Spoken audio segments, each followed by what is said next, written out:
السلام علیکم ناظرین، میں ہوں فدا حسین اور آپ دیکھ رہے ہیں ہمارا یوٹیوب چینل فدا حسین 99۔ دوستو، آج کی اس ویڈیو میں ہم بات کریں گے زنک سلفیٹ اور زنک چلیٹڈ میں کیا فرق ہے، کون سا زنک ہمیں کب استعمال کرنا چاہیے اور کون سا زنک ہمیں زیادہ فائدہ دے سکتا ہے۔ اس سے پہلے کہ ہم اپنی بات شروع کریں، میں دوستوں سے کہنا چاہوں گا کہ آپ ہمارا چینل سبسکرائب کر لیں تاکہ زراعت کے متعلق آنے والی ہر ویڈیو آپ تک بآسانی پہنچ سکے۔ دوستو، اگر بات کریں ہم زنک سلفیٹ کے بارے میں، تو بہت سارے لوگوں کا یہ کہنا ہے کہ زنک سلفیٹ استعمال نہیں کرنا چاہیے، اس کے رزلٹس نہیں آتے، ہمیں چلیٹر زنک استعمال کرنا چاہیے۔ تو اس پر بھی ہم بات کریں گے کہ ہمیں چلیٹر زنک کب استعمال کرنا چاہیے۔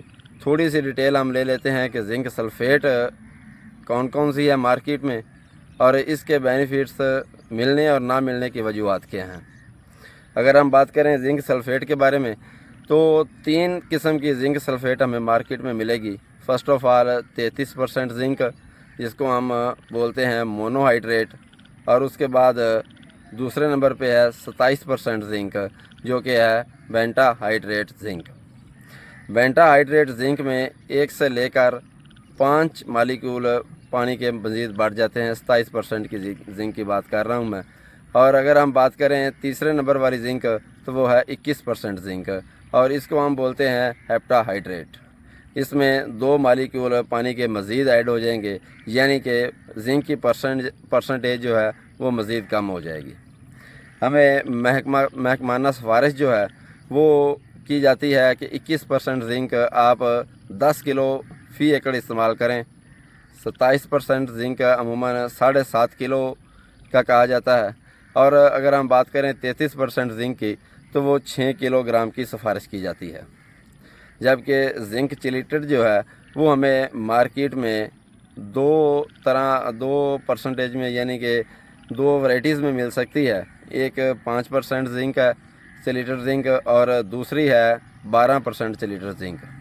5% زنک کی اگر ہم بات کریں تو وہ صاف الفاظ میں یعنی کہ ایک جو 500 گرام کا بیگ ہے، اس میں ہمیں صرف 25 گرام زنک ملے گی۔ یعنی کہ ریسرچ سے یہ ثابت ہے کہ چلیٹڈ زنک جو ہے وہ ہمیں زیادہ بینیفٹ دیتی ہے۔ 25 گرام جو زنک ہے وہ ہمیں زیادہ بینیفٹ دیتی ہے بنسبت زنک سلفیٹ کے۔ زنک سلفیٹ کن کن زمینوں میں یا کن کن جگہوں پر کن کن وجوہات کی وجہ سے ہمیں زیادہ بینیفٹ نہیں دے سکتی، ان میں سب سے پہلی چیز تو یہ ہے کہ جن زمینوں کا پی ایچ لیول 7 سے زیادہ ہوگا، وہاں پر زنک سلفیٹ کی دستیابی کم ہوگی۔ اس کے علاوہ جن زمینوں میں نامیاتی مادے کی کمی ہوگی، وہاں بھی ہمیں زنک سلفیٹ جو ہے اس کا استعمال وہ دستیاب کم ہوگا۔ اس کے علاوہ فاسفورس کی مقدار جس زمین میں زیادہ ہوگی، وہاں بھی زنک سلفیٹ جو ہے وہ ہمیں پورے رزلٹس نہیں دے گی۔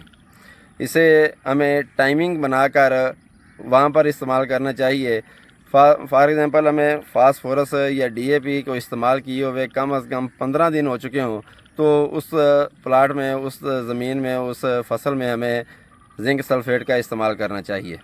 اور اس کے بعد اگر اس موقع پر ہم ساتھ میں یوریا بھی استعمال کر لیں تو سونے پہ سہاگا ہوگا، مطلب وہ زیادہ کارآمد ہو جائے گی زنک۔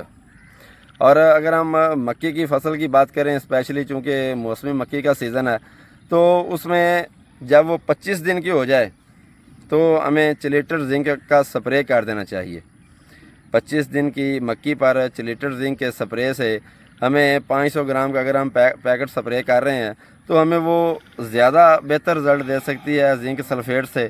مطلب ہے کہ وہ نامیاتی مادے کی کمی بھی نہ ہو اس زمین میں، زرخیز بھی ہو، ایوریج وائز بھی ہمیں کسی طرح کی کوئی پریشانی نہ ہو، تو تب ہمیں وہ زنک چلیٹڈ جو ہے وہ زیادہ بہتر رزلٹ دے سکتی ہے۔ ادروائز زنک سلفیٹ کا استعمال ہی ہمارے لیے زیادہ سود مند ثابت ہو سکتا ہے۔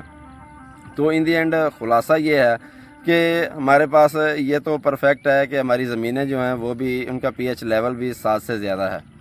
اس کے بعد ہماری زمینوں میں نامیاتی مادے کی کمی بھی ہے۔